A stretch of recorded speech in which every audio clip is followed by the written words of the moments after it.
Happy race morning for the 2025 edition of the Falmouth Road Race. First, I need to ride my Elliptico stand-up bike to near the finish line so I can get bussed to the starting line in Woods Hole. First, I have to drive down Woods Hole Road, which I normally don't recommend due to the amount of traffic that's usually on the road and the fact that there's very little shoulders to ride your bicycle on. Most of the runners will pick up their bus off Main Street, and that's about 12,000 people getting bussed to the starting line in Woods Hole. Since you can't drive your car there on race morning, most runners don't know about the bike valet service, which only up to 500 runners take advantage of every year. I ride around Falmouth Harbor, and then I hit Falmouth Heights Road. We're on the road race course now, where at a small park we deposit our bikes for the valet service, board a bus, and have a trip to Woods Hole. Good morning. I talked about some of my running slow traffic-filled road ride to Woods Hole. Thanks a lot. But it's fun talking with the people on the bus. They're all excited about the race. We get deposited off, and now we gotta walk down the road and go around that feels so much better. Pond and find our way to the starting line in Woods Hole. This is 2025. I first ran the Falmouth Road Race in 1975, so this is the 50th anniversary of that first run. I was 16 years old at that time, and I lived a half mile from the finish line. And I tell about that experience, that race, what running was like in 1975, and some of my memories and stories from running the Falmouth Road Race in a previous video. Okay, we're walking around Eel Pond to Water Street, which is in front of the Marine Biology Lab building, and it's always fun to go down, look at the ocean with all the other runners milling about, waiting for the race to begin. Woods Hole is a beautiful place. Across the street, a big brick building is Marine Biology Labs. I worked there one summer as a janitor when I was a kid. And I worked in that old stone building too, that we just used that for storage back then, but I always liked the front of that ship on the outside of that stone building. I'm heading down towards where the runners start. Guess what? The porta-john lines get longer. The closer we get to the start. I stood in that line for almost half an hour before the race started this year. There's just way too many people in Woods Hole. There's a lot of porta-johns, but they're not enough for everyone that's there. This is behind the MBL, Marine Biology Lab building, Eel Pond. Do some sightseeing in before you start the race. Look at that crowd of people. 12,000 runners strong on Water Street, Woods Hole. I have my pink Nikes on, ready to begin. They start in waves, and I started further back this year. I didn't really care. Just missed it. I broke my foot 2 months ago, and I've only run less than 10 miles training for this year's race, so I'm in it to enjoy it. Something funny happened at the start. These girls came across with a rope, and I guess I'm at the start of the race for wave number 4.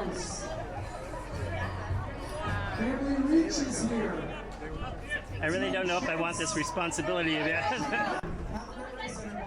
As wave 3 disappears, they bring us down to the start in front of the drawbridge. It allows boats to get in and out of Eel Pond. This was sort of interesting to me. I've always been able to start sort of close to the front, so I've never been this far back at the Falmouth Road Race. And they're going so slow, we'll catch up. Here comes our 4th group of runners. Maybe I even have a chance to lead my wave for a short bit, but knowing the shape I'm in, I don't think that's going to happen. 1 minute from sending off this beautiful wave of people. But it was fun standing up there looking at the thousands of people behind me. Take a moment today, breathe it in, enjoy what we get a chance to do.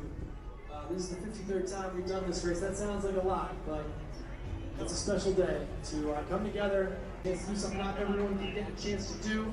I missed the starting gun, but I turned the camera on soon after it.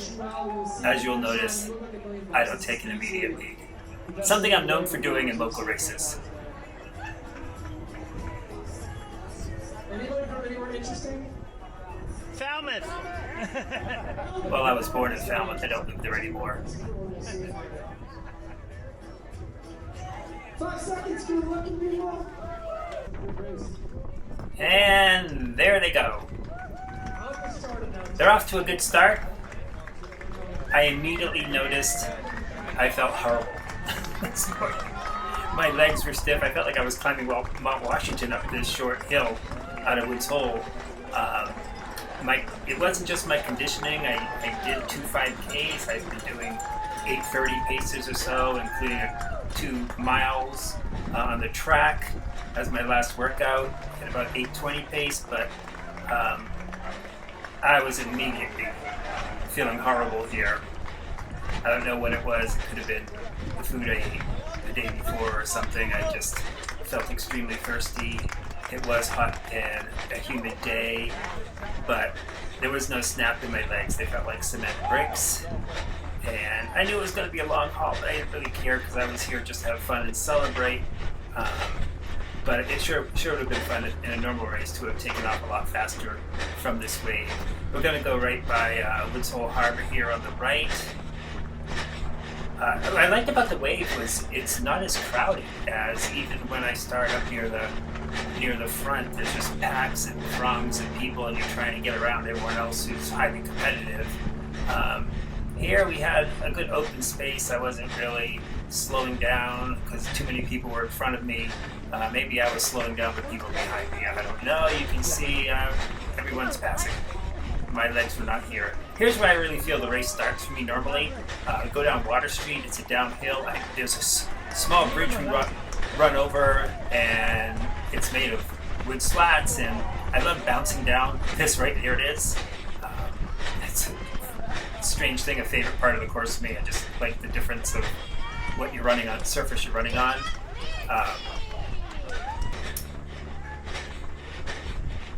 Down around here in 1975, going down Water Street, Bobby Hall had just finished the Boston Marathon that April as the first athlete in a wheelchair to complete the Boston Marathon. He was competing in the Falmouth Road Race too. We were aware of him, but he started the same time we did. I was over the left on the grass there running, and I heard this screaming of people around me, on your left, get out of the way. And Bobby Hall came tearing down that hill in his wheelchair, which was basically a standard hospital wheelchair, and he beat me that year.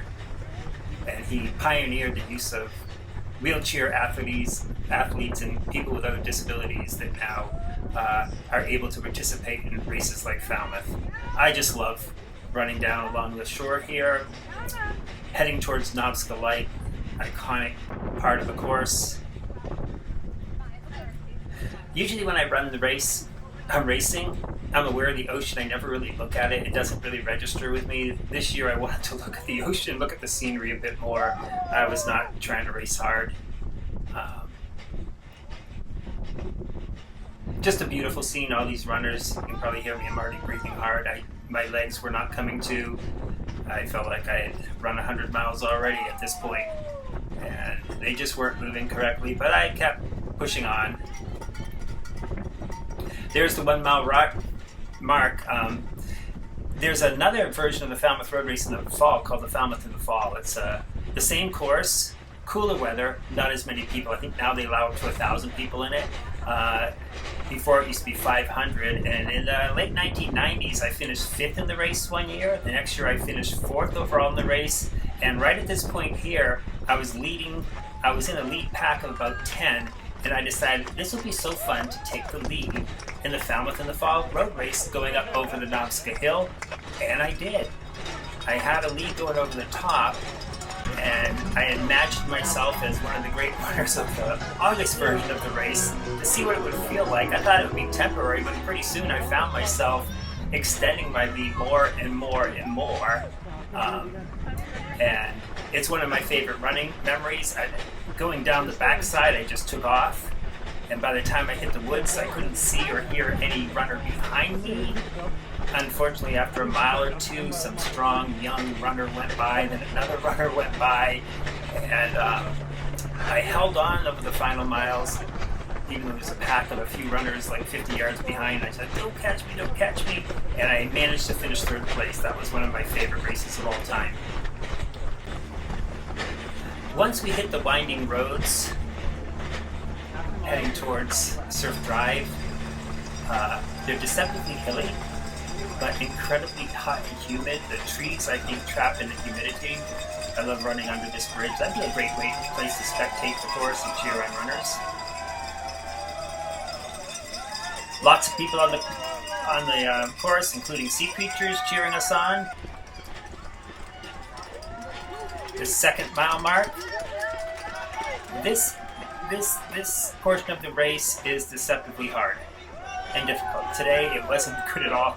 I don't normally need to drink water. I stopped for water this time. Well, I had to. People were stopped in front of me, but I wanted to make sure I got some water in. Back up to running again.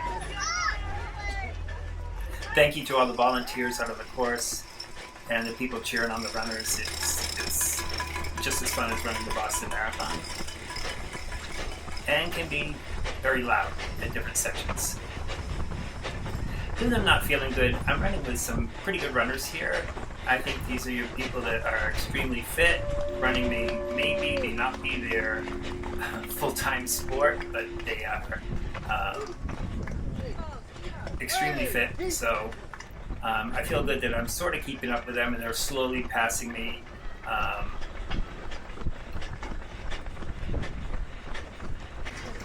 3 miles. I like seeing the 3 mile mark because I know we're going to get out of the woods and we're going to get to the flatter roads along Surf Drive. There we go. We're going to get near to the intersection where the Shining Sea bike path crosses Surf Drive.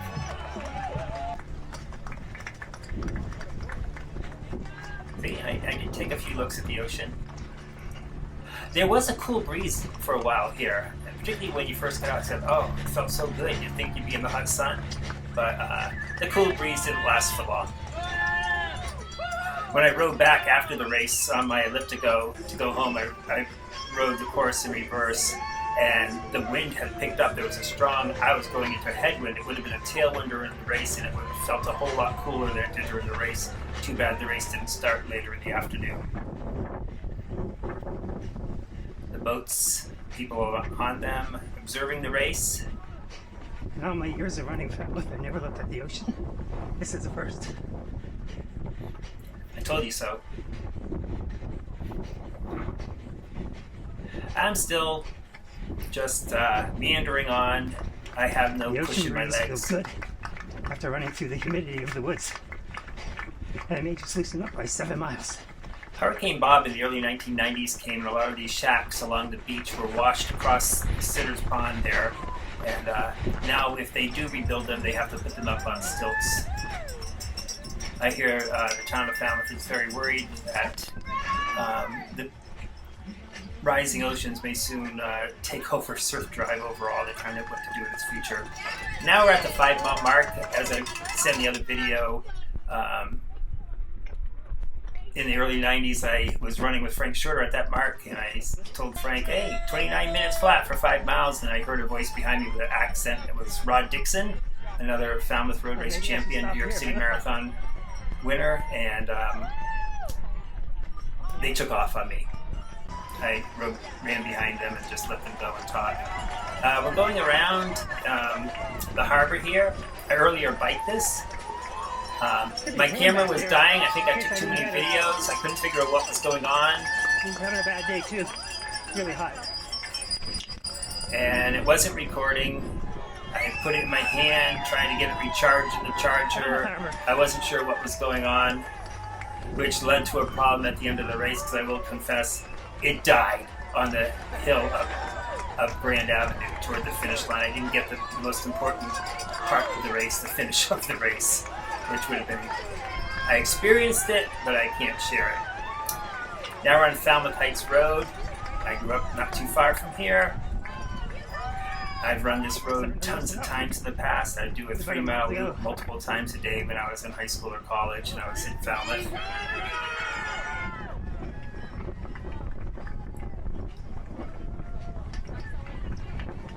Get near the 6-mile mark. I have a lot of friends. If you've seen my old photographs, a lot of them were taken at that spot. I actually started to feel a little good when I got to the top of the harbor. I'm going, hey, my legs are finally loosening up. I'm feeling somewhat normal. But I decided not to. I went a little faster. You can see I'm starting to pass a few people, whether they're dying or I'm feeling more energetic.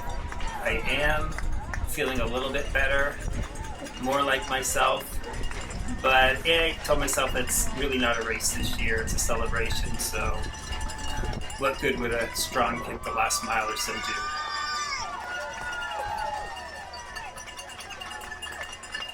Some runners are feeling strong, others are feeling really tired at this point. 10K mark. We're going to be seeing the ocean in our sight soon. And taking a sharp left on Grand Avenue and running up that big hill before we get to run down the other side toward the finish line.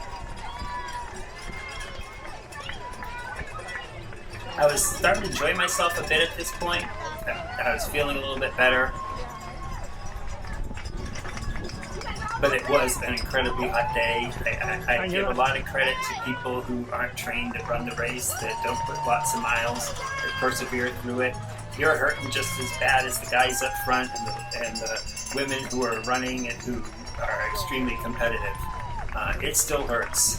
It seemed to me a much rougher day due to the heat and humidity because I was not training it. Usually I like running.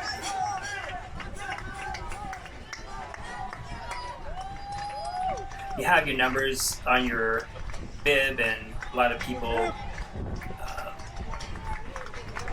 chant your name along the race, which is really nice. I saw a race founder around the harbor, Rich Sherman, and he shouted out to me whether he remembers me or he just saw my name, but he was wearing the original 1973 Falmouth Marathon shirt, or a copy of it. A lot of people would just start chanting your name. It was sort of fun. I think I was just taking too many videos, particularly before the race. This camera is new to me, and I'm not familiar with its capabilities. And I learned a lot during this race of what would be the best practices for using it. It's an Insta360 3S camera. Here we go. We're coming to the end of the harbor, where I first learned to sail boats. Beetle Cat's there, and we even had a course in that. And there's the intermediate school. It's called the middle school now, Morristown School in Falmouth.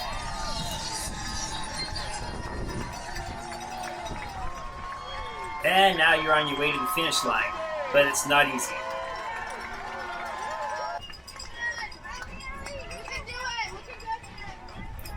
A lot of the runners are feeling pretty strong here. You can see some good peaks starting. I did run through a lot of anyone spraying water I ran through this year. Usually I try to avoid it.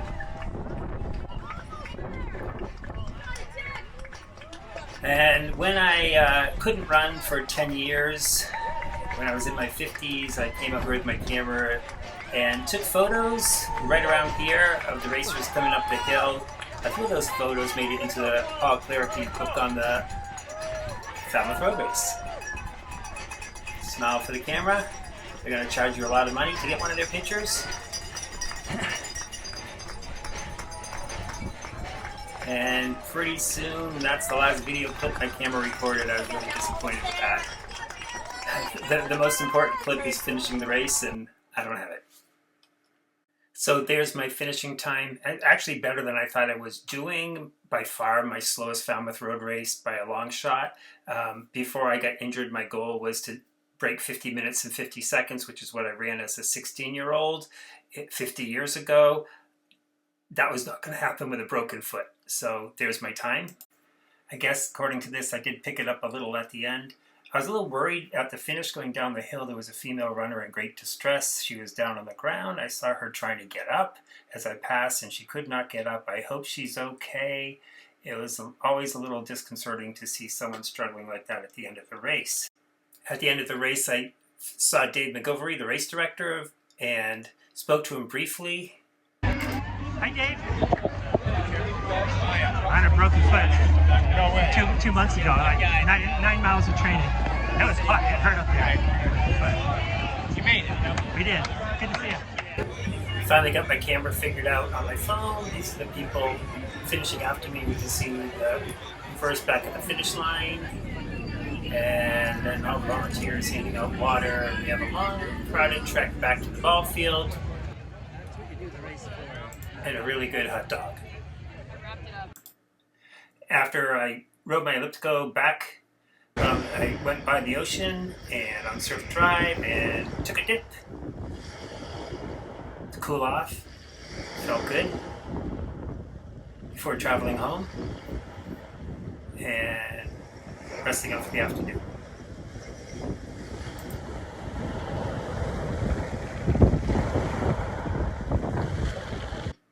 It's the friends you meet along the way at Falmouth that is the most fun about the race.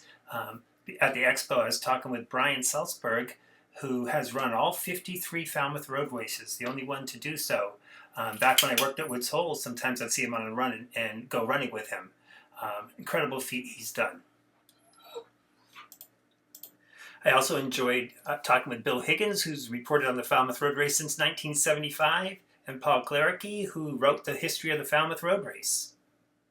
I also enjoyed listening to a podcast being recorded by Juliana and Brian Baker, who has run 47 straight Falmouths now and is still very competitive, and meeting new friends there. Also, don't ever miss seeing the Falmouth Mile races being competed on the Falmouth High School track, where I first started running back in September 1973, a month after the first Falmouth Road Race. You won't find a better race to run than the Falmouth Road Race. I've enjoyed it for 50 years now. This year didn't turn out the way I planned back in the spring, and the race didn't go as I anticipated. I felt horrible, but the whole day and the whole weekend is one of the best weekends you can have all year long.